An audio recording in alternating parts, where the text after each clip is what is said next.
안녕하세요. 갑작스럽게 한국어가 들려온 순간 리우 웨이밍은 발걸음을 멈췄다. 분명 싱가폴 외곽의 작은 말레이 마을이었는데 왜 한국어가? 감사합니다. 이번에는 더욱 또렷한 발음이었다. 고개를 돌린 그의 눈에 믿을 수 없는 광경이 펼쳐졌다. 60대 말레이 할머니가 한복을 입고 김치를 담그고 있었고 옆에서는 젊은 남자가 능숙하게 한국어로 전화통화를 하고 있었다. 이게 무슨 일이지? 30년간 동남아시아 농촌을 연구해온 싱가폴 국립대 교수인 그는 지금까지 이런 마을을 본 적이 없었다. 대체 이 평범한 시골 마을에 무슨 일이 일어난 걸까? 안녕하세요. 저는 싱가폴 국립대학교 농촌개발학과에서 25년간 교편을 잡고 있는 리우 웨이밍이라고 합니다. 제가 오늘 여러분께 들려드릴 이야기는 저 자신도 믿기 어려울 정도로 놀라운 경험담입니다. 솔직히 말씀드리면 저는 한국에 대해 그다지 관심이 없었어요.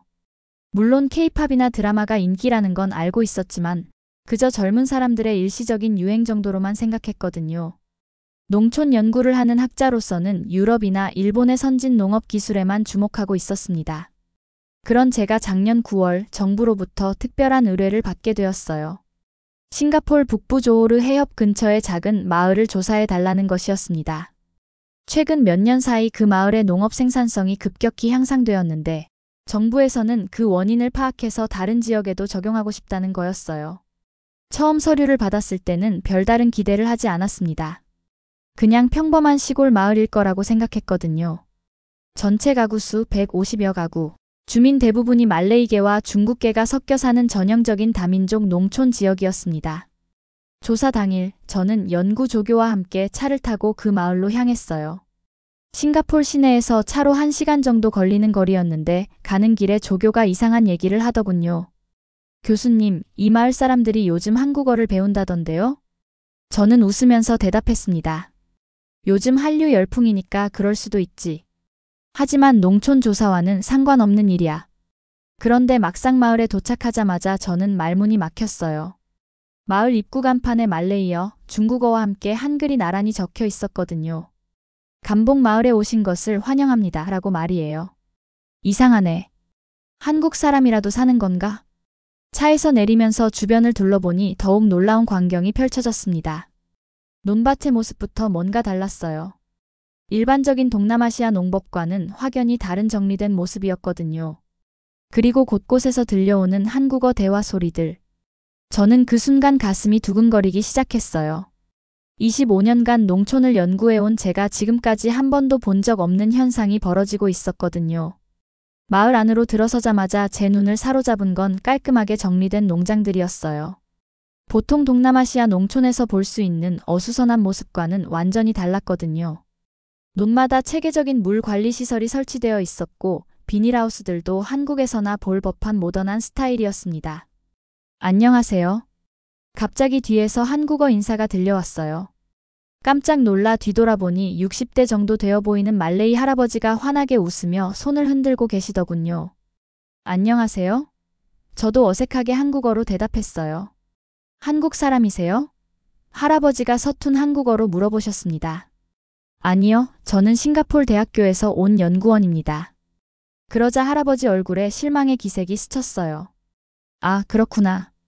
우리 한국 친구들 언제 다시 올지 기다리고 있거든. 저는 점점 더 혼란스러워졌어요. 한국 친구들이라니? 이 외딴 마을에 한국 사람들이 왜?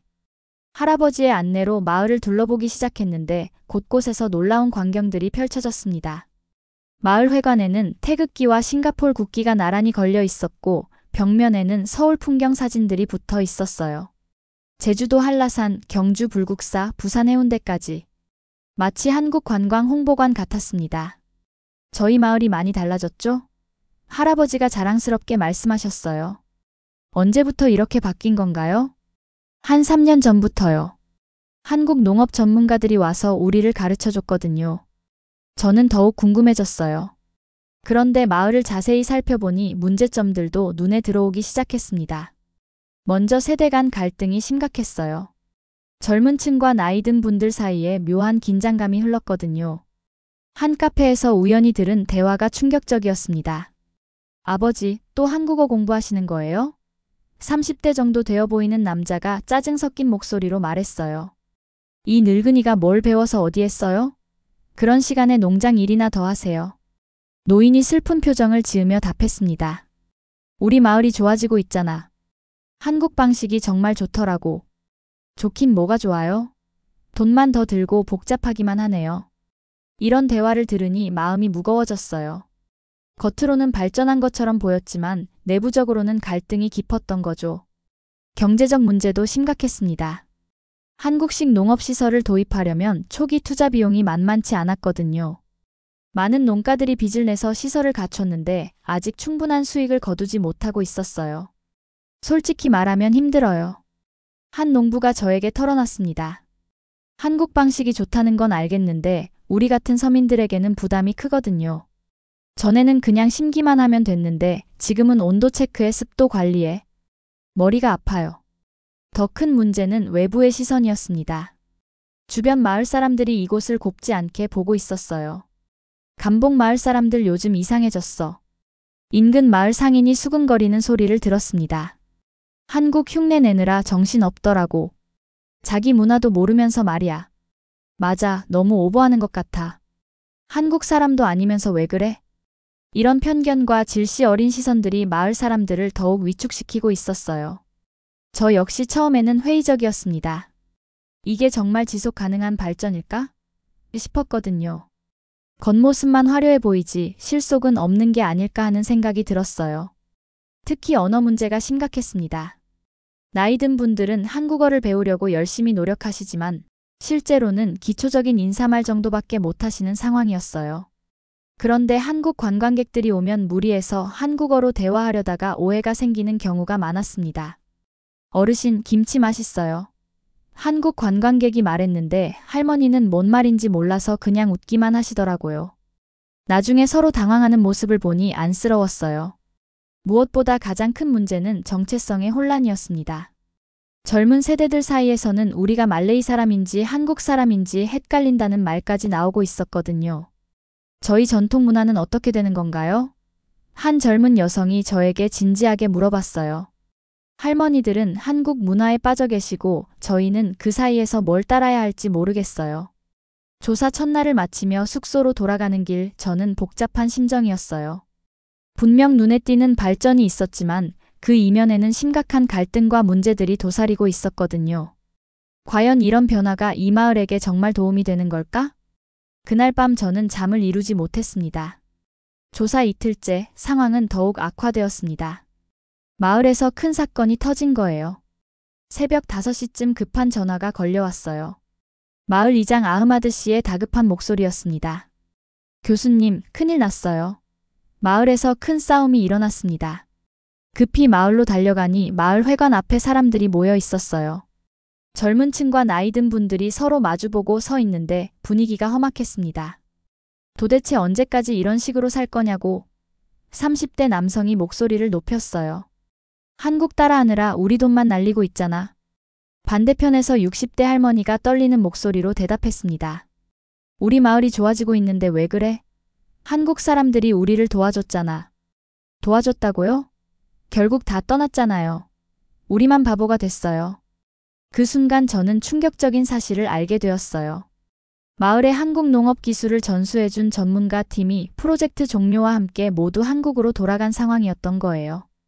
마을 사람들은 혼자 남겨진 상태에서 한국식 농법을 유지하려고 애쓰고 있었지만 기술적 문제들이 속출하고 있었습니다. 스마트팜 시설에 고장이 나도 고칠 사람이 없어요. 한 농부가 절망적인 표정으로 말했어요. 한국 전문가들은 연락도 안 되고 더 심각한 문제가 터졌습니다. 정부에서 갑작스럽게 지원 예산을 대폭 삭감한다고 발표한 거예요. 새로운 정책 우선순위에 따라 이 프로젝트가 효과가 미미하다고 판단한 거였죠. 결국 우리가 버려진 거야. 젊은 층 대표가 씁쓸하게 말했어요. 한국 사람들도 떠났고 정부 지원도 끊어지고 이제 어떻게 살라는 거야? 마을 분위기는 최악으로 치달았습니다. 그동안 쌓인 불만들이 한꺼번에 터져나온 거예요. 할아버지들이 한국 놀이만 하시니까 이런 일이 생기는 거야. 너희들이 도와주지도 않으면서 뭔 소리야. 저는 그 광경을 보며 가슴이 아팠어요. 선한 의도로 시작된 일이 이렇게 갈등으로 변해버린 것을 보니 정말 안타까웠거든요. 그런데 바로 그 순간 뜻밖의 일이 일어났습니다. 마을 끝자락에서 한 할아버지가 지팡이를 짚고 천천히 걸어오시는 거예요. 90세가 넘어 보이는 그 할아버지는 마을에서 가장 연세가 많은 분이었는데 평소에는 거의 밖에 나오지 않으셨거든요. 왜들 그렇게 소리를 지르고 있나? 할아버지의 목소리에 모든 사람들이 조용해졌어요. 그분은 천천히 말씀을 이어가셨습니다. 너희들아, 내가 젊었을 때 이야기를 해주마. 할아버지가 앉으시며 말씀하기 시작했어요. 나는 일본 강점기에 태어났다. 그때 우리 마을은 정말 가난했지. 하루 한 끼 먹기도 힘들었어. 그런데 1960년대에 한국에서 새마을 운동이라는 걸 시작했다는 얘기를 들었지. 사람들이 조금씩 할아버지 주변으로 모여들었어요. 그때 한국도 우리보다 못 살았어. 하지만 그들은 포기하지 않고 서로 도우며 마을을 바꿔나갔지. 그 정신이 뭔지 아나? 할아버지의 눈에 눈물이 맺혔습니다. 바로 우리 모두 잘 살아보자는 마음이야. 누구 하나 혼자 잘 사는 게 아니라 함께 일하고 함께 나누는 거지. 할아버지. 젊은 남성이 작은 목소리로 불렀어요. 한국 사람들이 우리한테 준 건 단순한 기술이 아니야. 바로 그 마음이었어. 서로 돕고 함께 발전하겠다는 마음 말이야. 할아버지는 계속 말씀하셨습니다. 한국 사람들이 떠났다고? 그래, 떠났을 수도 있어. 하지만 그들이 우리한테 심어준 마음은 아직 여기 있잖아. 그 마음을 우리가 계속 키워나가면 되는 거야. 그 순간 저는 깨달았어요. 제가 지금까지 놓치고 있었던 것이 무엇인지를요. 할아버지 말씀이 맞습니다. 제가 일어서서 말했어요. 제가 이틀 동안 이 마을을 관찰하면서 놓친 게 있었어요. 모든 사람들이 저를 바라봤습니다. 여러분이 한국에서 배운 건 단순한 농업 기술이 아니었어요. 한국의 정문화, 서로를 가족처럼 생각하는 공동체 정신이었던 거예요. 저는 그동안 관찰한 것들을 떠올렸습니다.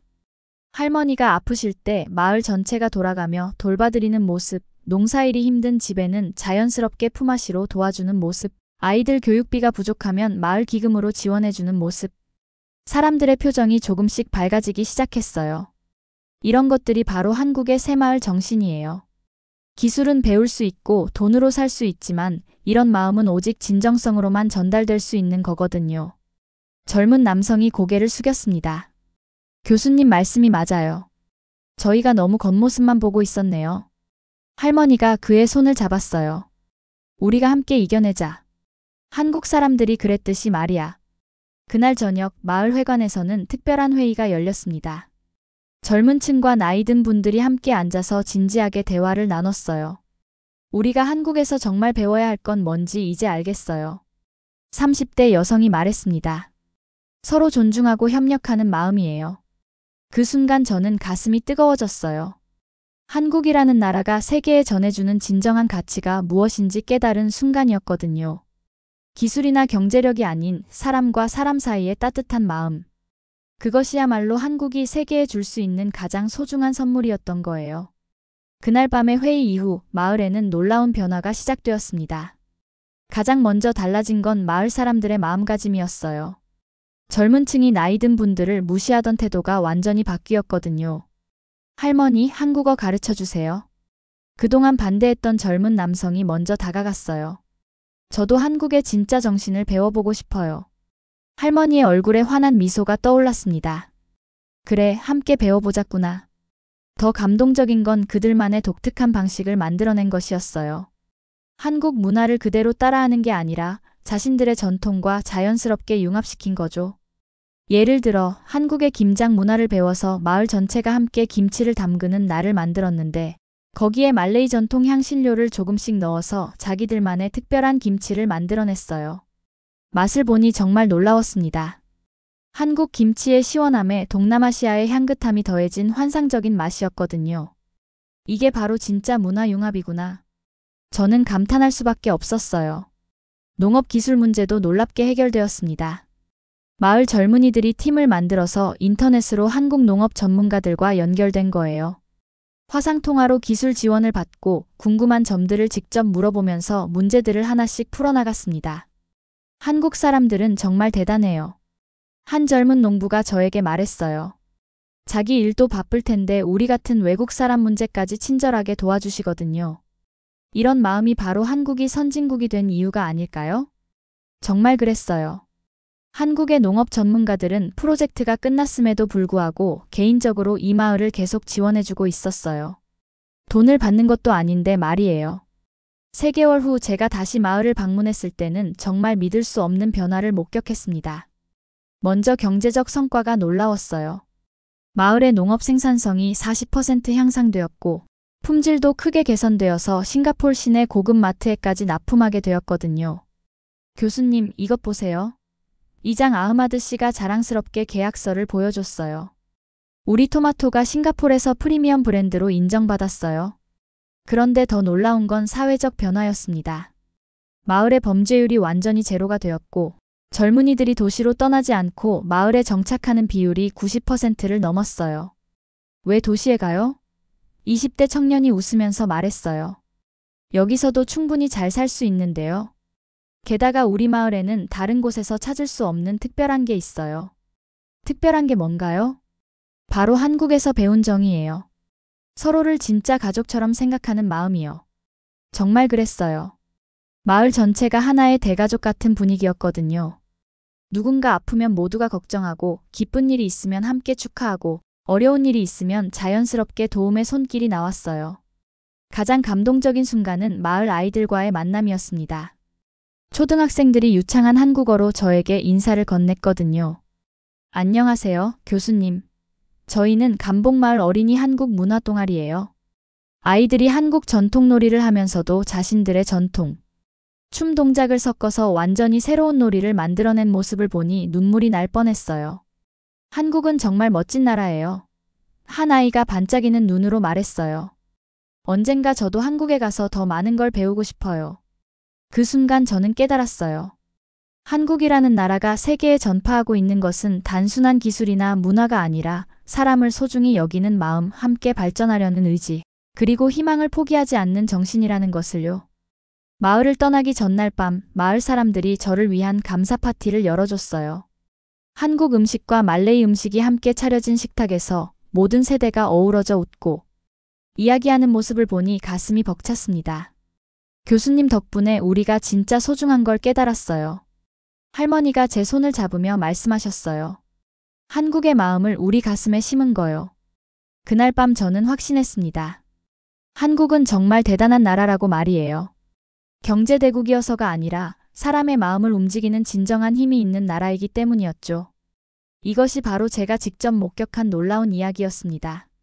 작은 싱가포르 마을에서 일어난 기적 같은 변화를 통해 저는 한국이라는 나라의 진정한 힘을 깨달을 수 있었어요. 한국은 기술만 전파하는 나라가 아니었습니다. 사람과 사람 사이의 따뜻한 마음, 서로를 돌보는 공동체 정신, 그리고 포기하지 않는 희망을 세계에 전해주는 나라였어요. 그 마음이 국경을 넘어 한 마을 전체를 변화시키고 나아가 저 같은 외국인 학자의 인생까지 바꿔놓은 거죠. 여러분도 이런 한국의 모습을 자랑스러워 하셨으면 좋겠어요. 우리가 생각하는 것보다 한국은 세계 곳곳에서 정말 많은 사람들에게 희망과 감동을 주고 있거든요. 오늘 이야기가 감동적이셨다면 좋아요 버튼을 눌러주시고 구독도 꼭 부탁드려요. 앞으로도 세계 각지에서 일어나는 감동적인 한국 이야기들을 계속 전해드리겠습니다. 시청해주셔서 정말 감사합니다. 여러분 모두 건강하시고 행복하세요.